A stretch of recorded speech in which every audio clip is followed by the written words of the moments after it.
The morning the surveyor's orange stakes appeared along her fence line, Nora Whitfield was already 3 hours into the dahlia rose, a bucket of cut blooms cooling in the shade at her feet. She was 40 that spring, and she had been widowed 2 winters. She had learned to read a piece of ground like some people read the weather, and the stakes told her plainly what was coming. Someone had bought the old Ostrander dairy next door, all 90 acres of it, and someone meant to build. By noon the sign stood at the road, vinyl and enormous. It showed white pillars and a glass pavilion under a sky too blue to be Oregon in April. Cedar Hollow Estate, it promised. A destination for the wedding of a lifetime. $20 million of it, the county paper would later say, rising on the pasture where her husband Daniel had once bought their first bee boxes off a retiring farmer. Daniel had been gone 2 years now. The flowers were hers alone, 5 acres of them, and they were nearly all she had left of the life the 2 of them had planted. She grew what a bride could not fly in. Dahlias the size of a dinner plate, rows of zinnias in a dozen shades of sunset, sunflowers that turned their heavy heads through the long afternoons. She cut at dawn while the stems were still full of water, cooled them in an old walk-in, and sold them by the armful at the Saturday market in town. It was a small living. It was an honest one, and for 30 miles in every direction, hers was the only cut flower field that anyone knew of. In the evenings she still read Daniel's notebooks, the ones he had filled with planting dates and frost lines and the private grammar of their soil. He had believed, to his last season, that a farm should grow the one thing the wider world could not simply order shipped. Flowers were that thing. A rose could be flown from a continent away, but it arrived a corpse in a box. What Nora grew could only be had by walking out to the field and cutting it. She did not yet know how completely that single idea would save her. The man behind Cedar Hollow came to see her on a Tuesday. He drove a spotless truck that had never carried a bale in its life, and he introduced himself as Grant Sutton. Developer, with a handshake he had clearly practiced. He looked at her farmhouse, at the peeling paint and the hoop house patched with tape, and he did not trouble to hide the arithmetic moving behind his eyes. "I'll give it to you straight," Sutton said, leaning on her gate. "A field like this, right at my front entrance, reads as clutter. My couples are paying for a view, not a truck garden. I'm prepared to make a generous offer for the whole parcel." Nora wiped her hands on her apron and did not reach for the bait. "It isn't for sale. Everything's for sale," he said, still smiling. "Once the trucks roll and the dust settles on your blooms, you'll change your mind. Better to change it now, while the number is friendly. You'll have your dust," she said. "I'll still be standing here when it settles." The trucks rolled. All that summer the old dairy came down and Cedar Hollow rose in its place. Pillars trucked in on flatbeds, a lawn unrolled in green strips like carpet, a pavilion of glass and white steel that caught the evening light and threw it back cold, and a crew hanging calf lights along a tent big enough to swallow her whole house. The town watched the money arrive and drew the obvious conclusion about how her story would end. The dust was the first weapon, and Sutton had promised it. Graders worked the estate's new drive from first light, and the fine pale grit drifted across her fence and settled on everything, on the open faces of the dahlias, on the sticky centers of the zinnias, on the leaves until they went gray. A flower sold by its color does not sell gray. So Nora rose an hour earlier still and ran sprinklers along the fence at daybreak, washing each row clean before she cut, undoing every morning the dust the estate would make again by noon. It wore her down to the bone. It never once occurred to her to stop. When dust did not move her, Sutton tried paper. A letter came from the county at Cedar Hollow's urging, questioning whether a commercial flower stand belonged on farmland zoned as hers was, whether her Saturday traffic was a hazard on the shared road. Nora drove to the courthouse and pulled the deed that Daniel's grandfather had filed. She proved the farm had been selling flowers off that ground since long before the dairy next door ever poured a slab. The letter went quiet. Sutton did not. He simply settled back to wait for the season to break her, certain that it would. At the farm co-op in town, the talk had already buried her. The men at the counter had watched 100 small places go under against money like Cedar Hollows, and they said as much, cheerfully, as men do about a fight that is not theirs to lose. Earl Bishop, who ran the seed counter, joked that she ought to sell zinnias to the wedding guests as they drove past to the real party. Somebody laughed. Nora bought her seed and her drip line and said nothing, and drove home to a field that did not find any of it funny. That night, and many nights that summer, Nora sat on the porch with Daniel's notebooks open on her knee and the estate's generators humming somewhere out in the dark. She did not weep over the money, or the noise, or the men who had already sold her farm off in their heads. She only turned the pages he had filled, the frost dates and the germination counts, the small, hard-won victories of two people who had built a field out of bare dirt.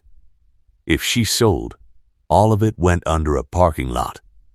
She closed the notebook each night, and she rose before the sun, and she cut.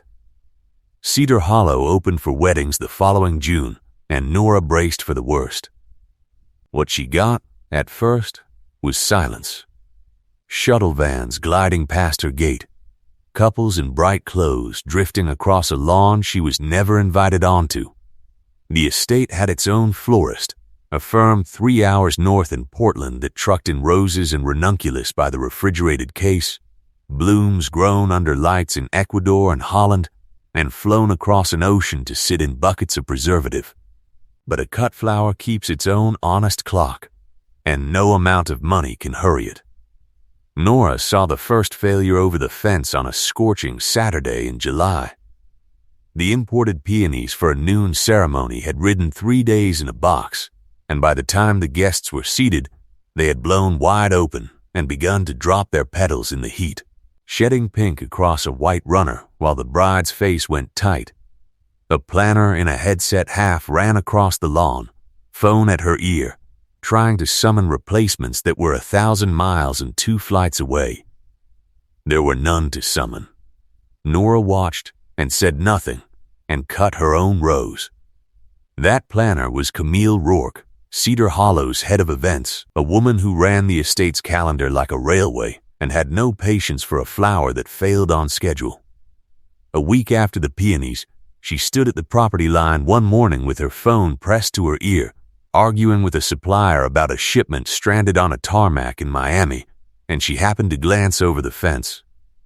What she saw stopped her mid-sentence. Row upon row of dahlias in full August blaze, coral and burgundy and butter yellow. Sunflowers standing 8 feet tall. Buckets of zinnias so fresh the water was still clouded with cut sap. Everything her $1,000 shipments were supposed to be, growing 40 yards from the pavilion doors, cut that very morning, cool to the touch. She stared for a long moment, then finished her call and walked back to the estate without a word. She was not ready, yet, to admit what she had seen. If you are new to this channel, this is the moment to settle in, and to subscribe if these slow and true stories are the kind you keep coming back for. Because what happened next is where Nora's whole fortune quietly turned. The person who finally crossed the line between the two properties was not the planner, and it was not the developer. It was a bride, and she did not ask anyone's permission.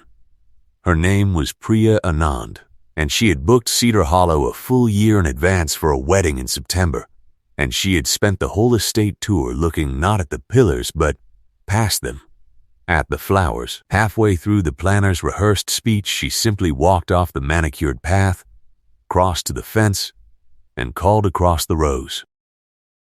"Excuse me, are these for sale? These? Right here?" Nora straightened, her shears in hand. "Every stem of them. Could I have them? For a wedding? All of it. The dahlias, the tall yellow ones, everything?" "Come around by the gate," Nora said. "Bring a bucket. I'll show you what's cutting this week." Priya Anand left an hour later with her arms full of dahlias as broad as her two hands together, and she did not stop smiling. She canceled the imported centerpieces that same afternoon. Her photographs went out to every friend she had, the real local blooms heavy and alive against a plain linen dress. 2 of those friends were engaged. Both booked Cedar Hollow. Both wrote the very same odd line into their requests. Flowers, they asked for, from the field beside the estate. Word of a thing that is genuinely real moves faster than any advertisement. The photographs did the work that no brochure could. Brides who had chosen Cedar Hollow for its pavilion now chose it for the field at its edge, and the ones still deciding drove out just to see the rose they had been hearing about. Nora nailed a hand-lettered board to her gatepost, cut flowers by the armful in season. And on Saturdays, a line of couples wound all the way down her lane, while the great pavilion sat quiet behind its own locked gates. She began to see the second wave in the field itself. A groom's mother came one morning with a list and left it crumpled in her pocket, wandering the sunflowers instead. "I had a whole binder for this," she admitted, an armload of gold against her good coat. "Silk arrangements, trucked from the city, and here you are cutting the real thing 40 feet from where my son gets married." Nora smiled and wrapped the stems in wet paper. "The binder never smelled like anything," she said. The woman laughed until her eyes shone, and paid, and booked Nora for the rehearsal dinner too. After that, the orders did not trickle. They came in a flood the estate could not dam. Couples booked the venue and asked for Nora in the same breath. She hired a neighbor's boy to haul buckets and a retired school teacher to keep the book. And still she was cutting past dark. The old walk-in stayed full now, every shelf labeled with a wedding date, and the lane that had once carried a single Saturday truck ran busy 6 days a week. And Camille Rourke, who had a calendar to protect and no supplier alive who could match a field cut at dawn, finally made the quiet, practical decision she had been avoiding all summer. She came at dusk, when the shuttle vans had gone, and she wasted no words. "I run the flowers for Cedar Hollow," she said. "I have 11 weddings between now and October. I cannot fly in one more box that shows up dead. I need a grower I can stand beside and trust. That is you." Nora studied the woman who had spent a summer treating her field as an eyesore, the same field your boss called clutter. "I don't work for his opinions," Camille said. "I work for the calendar. Can you cut for 11 weddings or not?" "I can cut for 11 weddings," Nora said. "I'll need the dates before you leave tonight." So began the strangest season of Nora's life. She cut in the blue dark before the estate even woke, filling the cooler with buckets labeled in her own careful hand: the Saturday ceremony, the Sunday brunch, the Hartley reception, the Okafor vows. She came to know the estate's rhythm better than its own staff did. Brides who had come to marry beside a glass pavilion found that the finest hour of the whole visit was the one spent in her rows, choosing stems by the armful while she told them which dahlias would still be holding their heads at midnight. Her mornings took on a shape she would remember for the rest of her life. 4 o'clock, the field silver with dew, a headlamp throwing a small gold circle down each row. She cut by feel as much as by sight, choosing only the blooms at their exact right hour, the dahlias just unfurled, the sunflowers still tight enough to travel.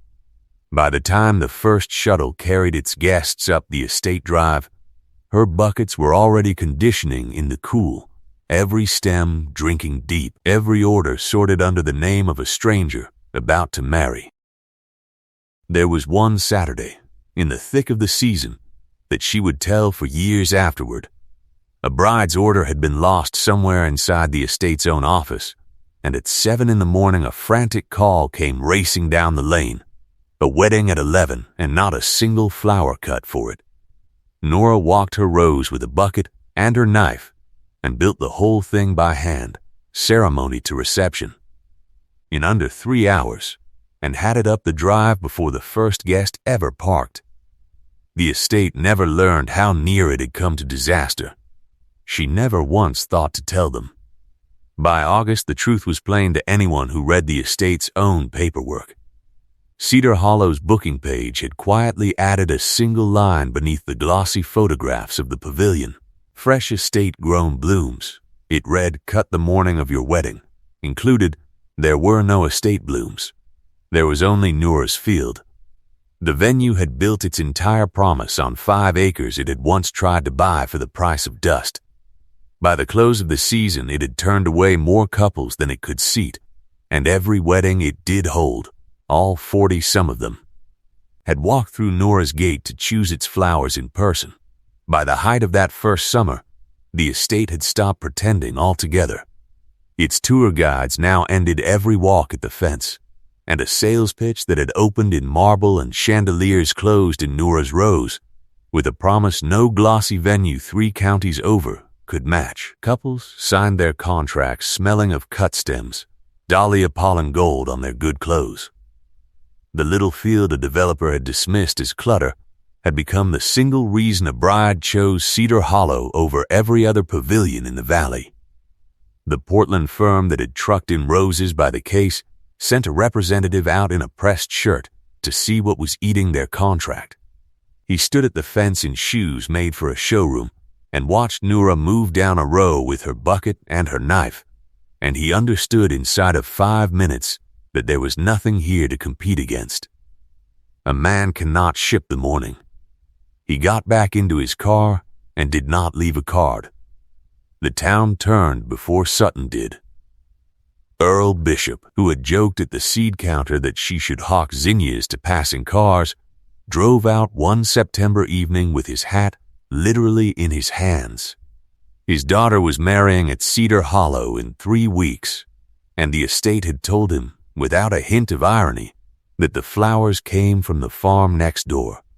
"I owe you an apology, and an order," he said at the gate, red to the ears. "Same as everybody, I suppose." Nora poured him a coffee and took the order. She did not make him say it twice. Grant Sutton found out, as owners always do, from a number. His florist contract, the fancy firm up in Portland, had shrunk to almost nothing, and every invoice that still mattered now carried the same small name at the top. Whitfield he drove down to the fence on a bright September morning, and for the first time since the stakes went in, he came around to her side of it. "You've been supplying my weddings," he said. It was not a question. Your planner asked. I said yes. Nora kept on cutting. Your couples asked. I said yes to them too. Sutton was quiet a moment, watching a bride and her mother move down the far rows with a bucket carried between them.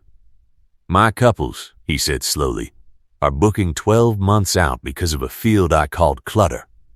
They're booking because the flowers are alive, Nora said. That is the only thing I have ever sold. He had come, she realized, to make her an offer again. But the offer had turned itself completely around. I'd like a contract, he said, and the word plainly cost him something. Exclusive grower for the estate. Every wedding, every season.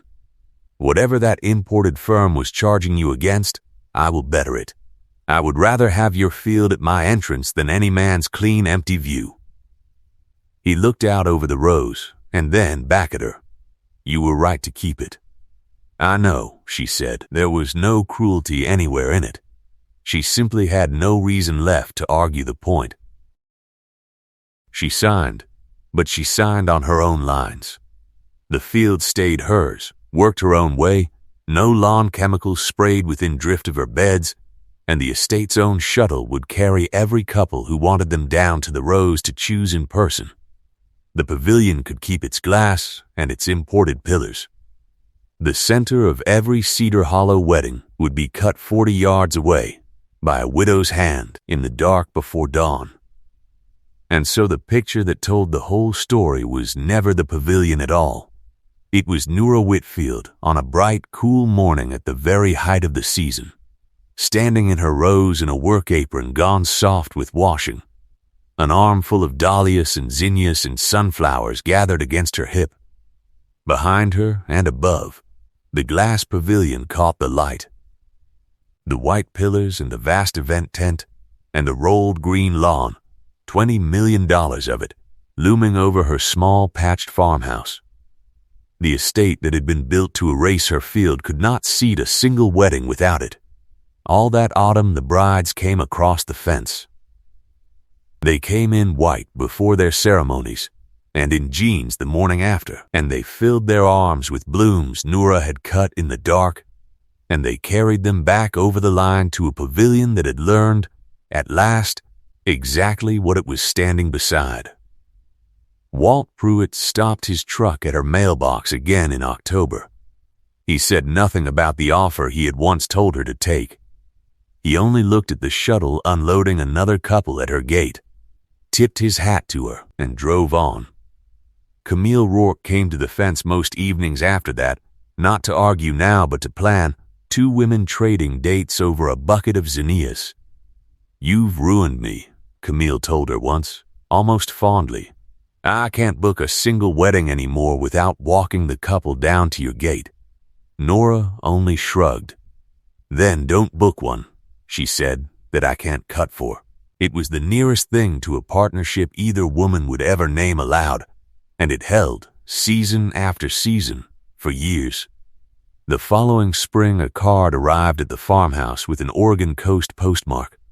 Inside was a photograph, a bride laughing in a plain linen dress, her arms buried in dahlias as broad as both her hands. Priya Anand had framed a second copy for the estate's own lobby, where it hangs to this day, the first of 100 like it. Nora set the card on the windowsill above the sink, where she could see it each morning while she washed another day's dust from her hands. Daniel had told her once that you cannot freight a thing that has to be alive to be worth anything. You can only grow it, close to home, and tend it every single day. She had planted the whole 5 acres on the strength of that one idea, and a $20 million estate had spent an entire summer proving him right. Ground that you tend does not fold under a richer neighbor. In time, it becomes the one thing that the richer neighbor cannot build. If you've made it this far into her story, you have probably already answered the question for yourself, but sit with it a moment anyway. If a man with $20 million had set his whole estate down against everything you had built, would you have taken his friendly number and gone quietly? Or would you have stayed and washed the dust from your rose every morning and let him discover he had raised his entire dream against the one fence he could never buy his way past?